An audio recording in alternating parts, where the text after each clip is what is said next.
on today's show, the Houston Rockets with arguably their worst or maybe second worst loss of the season against the Denver Nuggets, 120-100. Final score getting absolutely blown out in the first quarter, 44-24. Why do the Houston Rockets keep getting off to such slow starts? What can they do to change those slow starts? Also, why it's not the absolute end of the world that a bad team got blown out by a good team. All of that and more coming up right here at Locked On Rockets.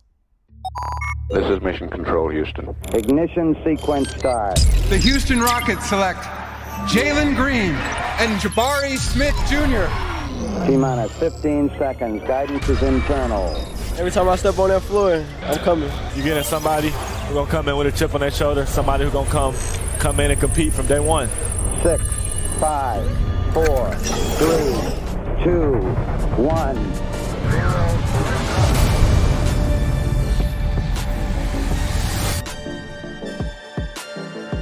What's up, and welcome to another edition of Locked On Rockets, your daily podcast, home for everything Houston Rockets basketball. As always, I'm your host, Jackson Gatlin, native Houstonian and credentialed media member. I'm also the host of Locked On NBA Mondays, host of the State of the Rockets podcast, as well as Rockets Watch. Be sure to follow along on Twitter at JT Gatlin, and the show, of course, at Locked On Rockets, free and available wherever you get your podcasts, including YouTube, where you can help the show out tremendously by commenting anything below.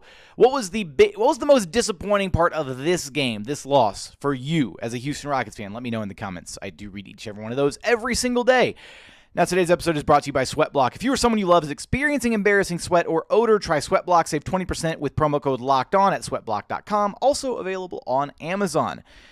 Now, look, we're going to talk about this game. Unfortunately, we're going to talk about this. Now, look, I mean, this game sucked, but not for a lot. I wasn't as doom and gloom about this game as I feel like a lot of Rockets fans were.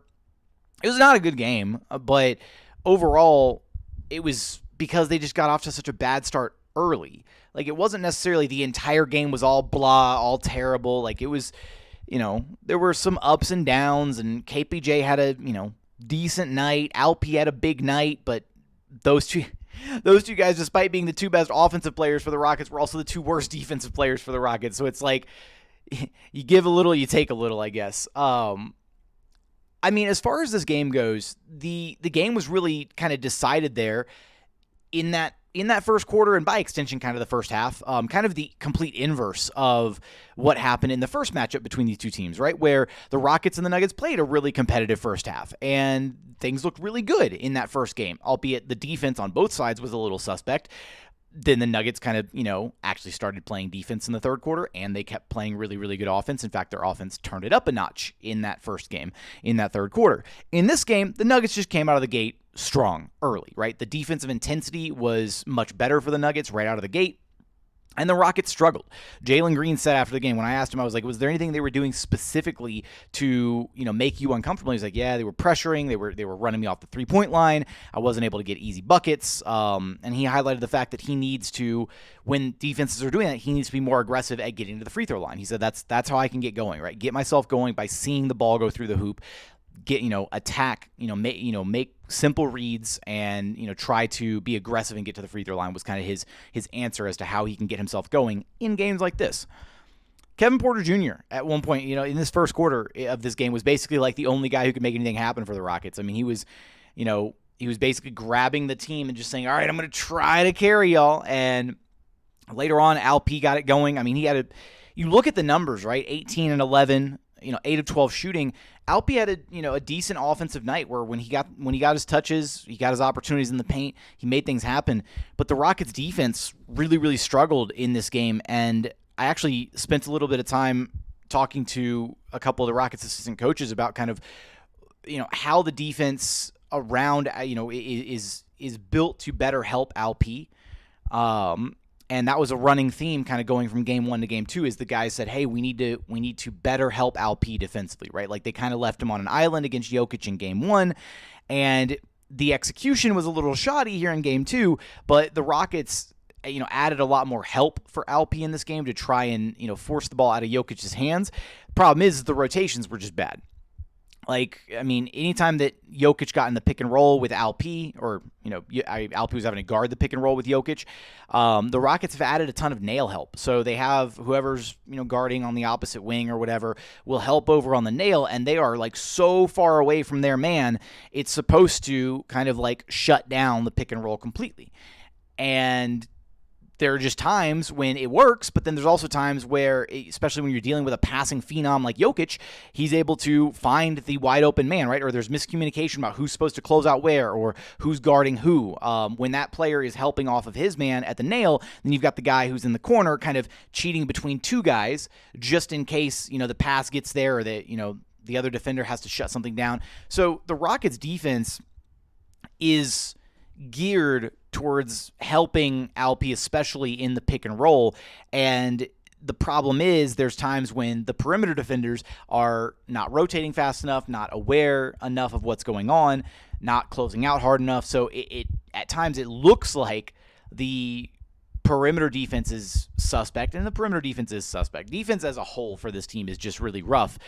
And then when they go down the bench to a guy like Usman Garuba, it improves drastically. So KPJ and Alp had good, strong offensive games, but they were also two of the weakest links for the Rockets defensively in this one, as far as just being targeted in pick and roll, rotating on closeouts, all that stuff. So it's not something that those two guys can't work on and can't get better at. They both have skill, like they both can be, I think, decent.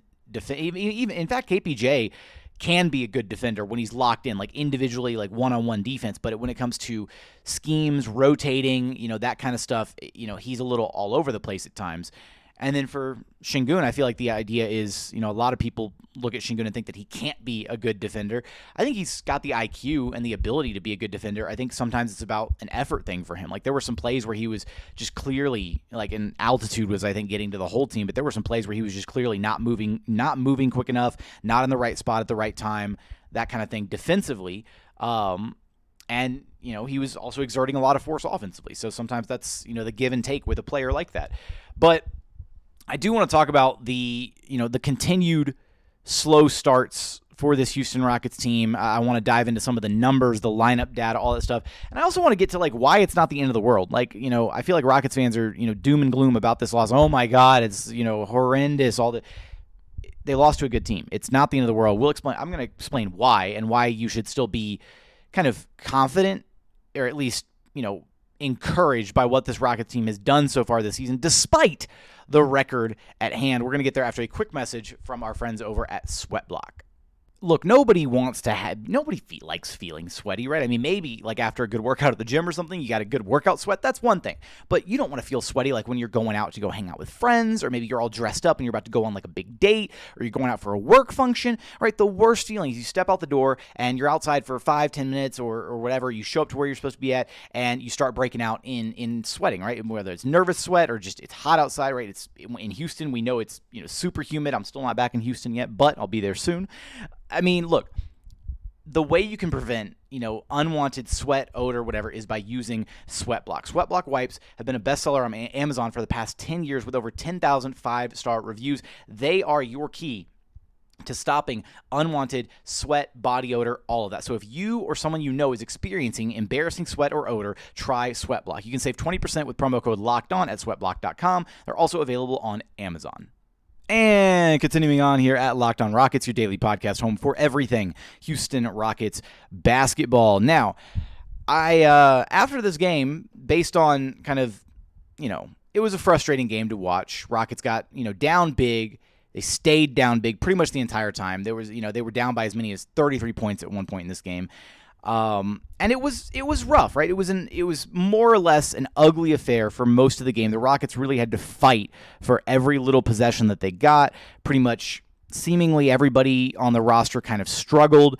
Jabari 5 of 12, Alp was 8 of 12, but again, defensive problems. Eric Gordon just 4 shots, 1 of 4. KPJ 8 of 18. So KPJ arguably best player on the team in this game, but at the same time, defensive issues throughout the game. Jalen Green struggling both sides defensively, offensively just 6 of 16, couldn't get it going in either of these games against the Nuggets, and then very little impact off the bench for the Rockets in this game. Like guys who normally come in off the bench and are the spark or do big things, like it felt like the Goon Squad was, largely an afterthought in this game, and a big part of that is the Nuggets actually were out-rebounding the Rockets, which is kind of a surprise. They were struggling with the size, right? You had, obviously Jokic in the starting lineup. You have Aaron Gordon, who was using his size and athleticism to make things happen on the floor. You had Conchar off the bench for the Nuggets, who was a big factor. You had DeAndre Jordan, who was a big factor in both games. And Mike Malone talked about that, about, utilizing DeAndre Jordan's size, because this is, the Rockets are one of the best rebounding teams in the association. And credit to the Nuggets, they neutralized the Rockets' rebounding efforts, right? I mean, the Rockets, there have not been many games this season where the Rockets have been out-rebounded by an opponent, and the Nuggets beat the Rockets on the glass 42-39. And they had 8 offensive rebounds to the Rockets' 10 offensive rebounds.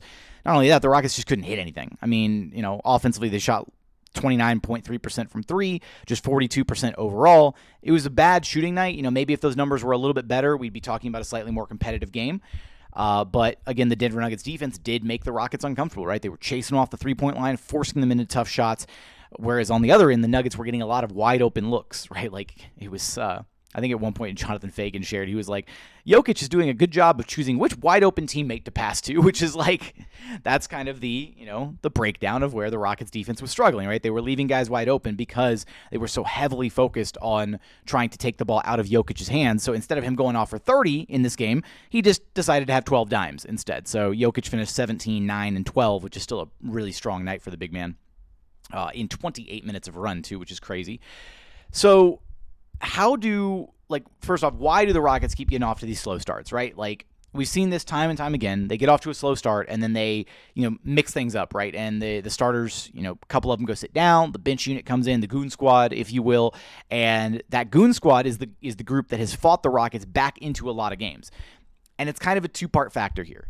So first off, the Rockets' actual starting lineup of Jalen, KPJ, Eric Gordon, Jabari Smith Jr., and Alp is awful, just as far as the net rating is concerned. They have a minus 13.9 net rating in 183 minutes played. That's not good. That's not sustainable. That's a really bad net rating. I should have probably pulled up like how that compares to the entire league, but I'm pretty sure it's one of the worst starting fives in the league, if not the worst. So how do you get away from that, right? Well, a change to the starting lineup would probably be the best step moving forward, right? Or at least, at the very least, right? Maybe a better early substitution pattern. Like if there's some like politics going on behind the scene or whatever as far as to why Eric Gordon continues starting because Steven Silas trusts him, he's the veteran, whatever, like starting a 6'3" two-guard, undersized two-guard at that, at your small forward spot and being undersized as a team is not a great like strategy for winning games or for at least like continuing to put your best foot forward, if you will, right? We've seen what KJ Martin looks like in the starting lineup. We've seen how effective he can be as a starter, and he complements the other players in that starting lineup significantly better because here's one of the other issues with that starting lineup. Nobody moves without the basketball in that starting lineup. Like Jalen Green is capable of moving without the ball and does a decent job of like finding little windows, relocating on the three-point line and stuff, but he doesn't like cut without the basketball. He doesn't really move as a cutter, and he's largely perimeter-oriented when he's out there. KPJ doesn't move without the basketball. Eric Gordon doesn't move without the basketball, and Jabari moves without the basketball when he's like crashing the glass, but he largely doesn't move without the basketball. He's like stationed somewhere to be a shooter, and that's it, right? And that's his job on the offense. And then Alp just does Alp things, right? He sets screens, sometimes he'll have the ball, but he doesn't really move without the basketball either. If you introduce a guy that is a cutter, right, somebody that can move without the ball, somebody that doesn't necessarily need the ball to be super effective and gives you more size, rebounding, all of that, to the starting lineup, it could be really beneficial, right? So at this point, even if you're not willing to like bench Eric Gordon and start KJ in his place, like an early substitution, right? Let EG play his first 3-4 minutes as a starter and then sub KJ in or something. But even then, you're kind of still putting yourself in that hole unless EG is hot. Like if EG has a game where he's like on fire like he was against the Pacers and the Rockets went up 25-10 and the Pacers couldn't hit the broadside of a barn, then yeah, sometimes the starting lineup will look good. or if anybody has, right, if Jalen's on fire, if KPJ's on fire, if Alpe's finding guys and everybody's hitting threes and they're shooting 50% from downtown, then yeah, of course the starting lineup's going to look good. But defensively, I feel like the Rockets are giving up a lot with Eric Gordon at the 3. They're undersized. They are, again, limiting themselves, it feels like, offensively. And then you can even, like, looking down the rest of these numbers as far as the other lineups that the Rockets run, that starting 5 is the number 1 most used lineup for the Rockets. The next most used lineup is actually the Goon Squad plus Jalen plus Jae'Sean Nix, and that lineup has a net rating of just minus 1.9. So almost 11 points better than the starting lineup, and that lineup has a defensive rating of 99.1 and an offensive rating of 97.3, whereas the net rating for the starters is a defensive rating of 124.0 and an offensive rating of 110. So it's not like the offense is like bad with the starters. It's just they're giving up so much defensively, and they're so bad on defense. And even then, even sometimes the offense does look a little clunky because guys aren't moving without the basketball. You go even further down the lineup data list. Let's go to the next one. The next best lineup is KPJ and Jalen plus the Goon Squad. That lineup, 46 minutes played, has a net rating of 0.1, a positive net rating in 46 minutes played. They are a 106.1 offensive rated team and a 106 defensive rated team. And then you go even further down, and you have, I think this lineup is the one that is, one of the ones that you're looking at and you're like, oh my goodness, well, play this lineup a bit more. In 33 minutes of run with KPJ, Jalen Green, KJ Martin, Alperen Sengun, and Tari Eason, actually of all guys, has a 31.5 net rating. Defensive rating of 87.7 and an offensive rating of 119.2. Granted, it's really tough to take anything of like super huge note with all these lineups like in, south of 50 minutes because the sample size is so small. But at the same time, I think you can look at it and you can see, okay, there's a trend here, right? Where the defense just becomes considerably better with the Goon Squad on the floor. But then the Goon Squad also really thrives and needs one of Jalen or KPJ, because when you have just Jae'Sean Nix and Eric Gordon out there with the Goon Squad, it doesn't work nearly as well. And that's going to be terrible trying to track down where that lineup is because there's so many different lineup chunks here. I should have tracked it down before I queued this up. But the Goon Squad lineup with Eric and Jae'Sean just doesn't feel as successful as the one where it features Jalen or KPJ by themselves, because then the offense goes through that guy exclusively, and at times it can look a little clunky, as pointed out by the lack of offensive rating on that lineup, but at other times it can look really, really good, and it also kind of forces that player, whether it's Jalen or KPJ, to get those reps without necessarily taking reps away from the other guy. So the starting lineup is an issue. Whether or not that issue will be addressed by Steven Silas, whether or not he will swap somebody out, whether or not he tries a different starting 3 and benches Eric Gordon, or tries a different starting 5 and benches Alperen Sengun, who knows? Again, Alpe is incredibly talented offensively, but he does struggle defensively. And I do still think, again, it's not all on Alpe. There is, some issues with the Rockets and their scheme as far as how their perimeter guys are oriented, but at the same time, their scheme is built to help Alpe.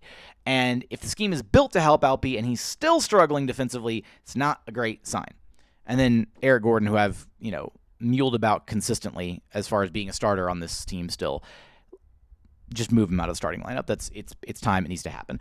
Coming up, I do want to talk about why this loss isn't the end of the world, right? Like, I feel like Rockets fans are all doom and gloom and just, super, in their feelings about this loss, and it was a bad loss, but you don't have to be, super crazy bummed out about it. And I want to talk about that in just one moment after a quick message from my friends over at ExpressVPN. So if you don't know about ExpressVPN, basically it protects your privacy and security online. It's a nice little VPN product, but here's something you might not know. You can also use ExpressVPN to unlock movies and shows that are only available in other countries. Maybe you've run out of stuff to watch on Netflix. This will change your world. ExpressVPN allows you to binge The Office UK on Netflix, right? It's so simple to do. Just sign into Netflix, fire up the ExpressVPN app, and change your location to the UK, refresh Netflix, and that's it. ExpressVPN lets you control where you want sites to think that you are located. located. You can choose from almost 100 different countries, so just imagine all the different Netflix libraries that you can go through. But it's not just Netflix. ExpressVPN works with any streaming service. That's Hulu, BBC, iPlayer, YouTube, you name it. There are hundreds of VPNs out there, but the reason that ExpressVPN is the one to use is because it's ridiculously fast. There's never any buffering or lag, and you can stream in HD without any problem.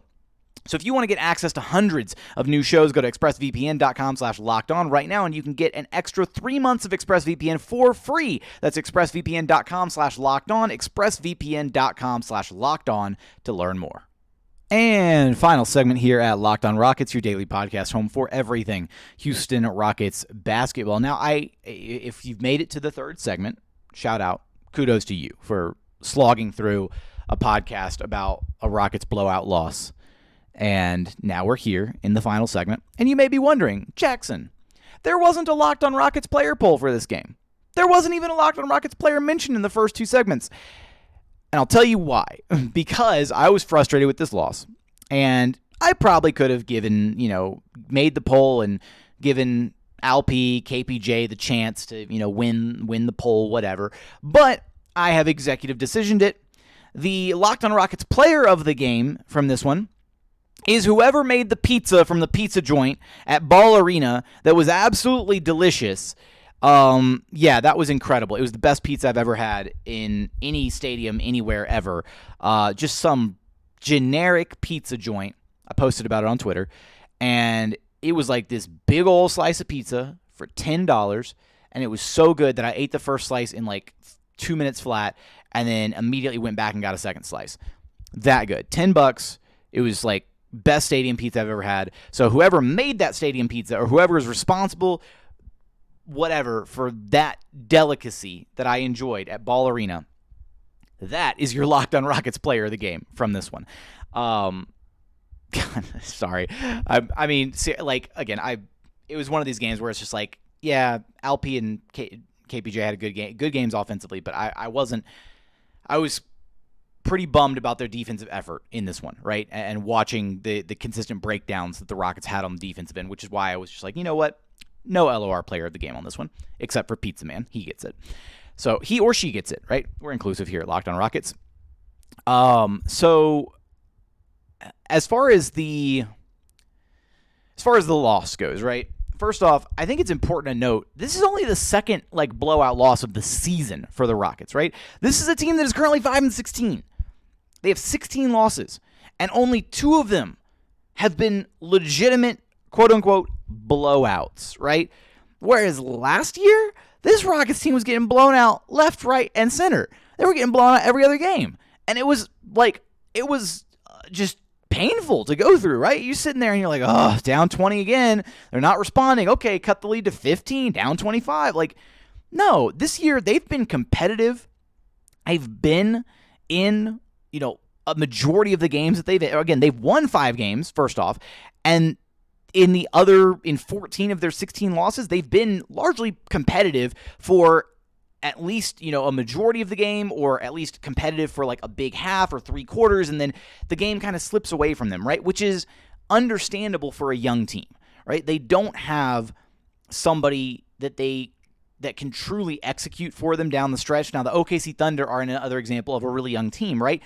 But they have SGA to lean on heavily, down the stretch of games. The Spurs are an example of another ridiculously young team, but they're also coached by Greg Popovich. So it's talent-wise, yeah, the Rockets might have more talent pound for pound across their team than a team like San Antonio or like the Thunder.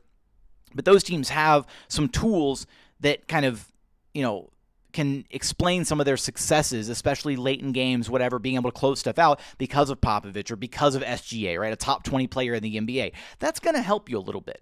And the other side of things is the trend that we've seen so far this season is when Jalen Green plays well and has his strong nights, the Rockets look good, and they look like a team that can compete with most of the teams in the NBA. And, you still struggle to close things out, whatever. But when Jalen Green struggles, the Rockets as a team struggle.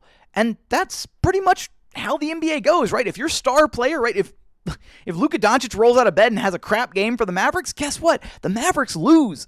I don't know if the stat holds true because I think it was from 4 or 5 days ago, but I saw a stat the Mavericks haven't won a single game this season where Luka hasn't scored like 30-plus points or 34-plus points or something ridiculous like that, right? So we've been there. We've done that, right? Where you see, James Harden, right? If he has a bad night, the Rockets would lose. If he has a good night, Rockets win, or they're competitive. So it's not a bad trend that, like, hey, Jalen, he had 2 bad games against the Nuggets, and guess what? The Rockets struggled against the Nuggets. Look at that. In the first half of the first game, they had other guys who were contributing. They had, and they, the Nuggets weren't as locked in defensively, and so that's why it looked as good as it did there. But I don't think this is one of those losses that you immediately go, oh, drastic changes need to be made. Steven Silas needs to be fired, all that stuff. Like, those are potentially still valid options, and there might be reasons for those things to exist, in another frame of thinking, right? Steven Silas may or may not still be the guy for this job, right? He's still got a lot to prove, and there's a lot going on there, and there's still a lot of question marks about his future with the Rockets, for sure. But this isn't a game that was, like, so bad that you're like, all right, somebody's got to be on the hot seat. There's got to be a scapegoat. Like, it's not. It's just the Rockets got blown out in the first quarter. They played the Nuggets pretty much even the rest of the way. Now, maybe you chalk that up to some of the fact that the Nuggets were kind of coasting up 20 and maybe took the foot off the gas a little bit. But that's what it was. Silas, KPJ, Jalen, they all talked about after the game their readiness, their energy, and cannot be understated. The altitude is something that impacts players, here in Denver. Experiencing it for myself firsthand, it was like, dude, like, I mean, I know I'm not in the best shape, but like walking like just downtown through Denver and stuff, like it's like you get winded really quick. And I, obviously a professional athlete has a little bit of a leg up on me, but playing, at your hardest in an NBA caliber game can be draining. And on top of that, sometimes you just have it, they're a young team. Sometimes mentally, whatever, you're preparing. They've played this team Monday night. They practiced Tuesday. They shot around on Wednesday, and they had a game plan coming in. They felt confident about it, about their adjustments to try and slow down Jokic. And whether it was execution, whether it was just, understanding of schemes, whether it was how the Nuggets countered, the Nuggets had a better, opening to the game. They came out strong, and the Rockets weren't able to respond in a big enough way to ever close the gap, right? They had the push there at the top of the third quarter where it looked like they were able to kind of cut the lead from, 27 down to like 18, 19. Like they started kind of making a push. And every time the Rockets started to make a push, Nuggets had an answer, right? Whether it was a 3, whether it was just a little, midi bucket by Jokic, just something to kind of calm down the run and keep the Rockets at bay, keep them at distance. Sometimes you just get beat by a better team.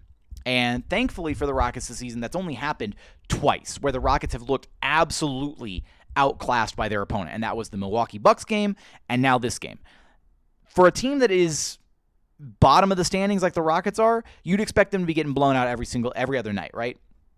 I actually want to, and I want to do this for a future episode, I want to look across the league at like the Magic and the Pistons and the Thunder and the Spurs and look at some of the other bottom, of the standings teams to see how some of their losses look and how some of their losses stack up compared to the Rockets, right? Are they getting blown out, in other games? Do they have more blowout losses than the Rockets do? Because that could be a good comparison as to how competitive these teams are, because the the win-loss column is one thing, but as far as a level of game-to-game competitiveness, I do feel like this Rockets team is just night and day different and far and ahead of where they were last season, and that's progress. That's growth, and that's what you want to see out of these young guys. So I don't think it's the end of the world.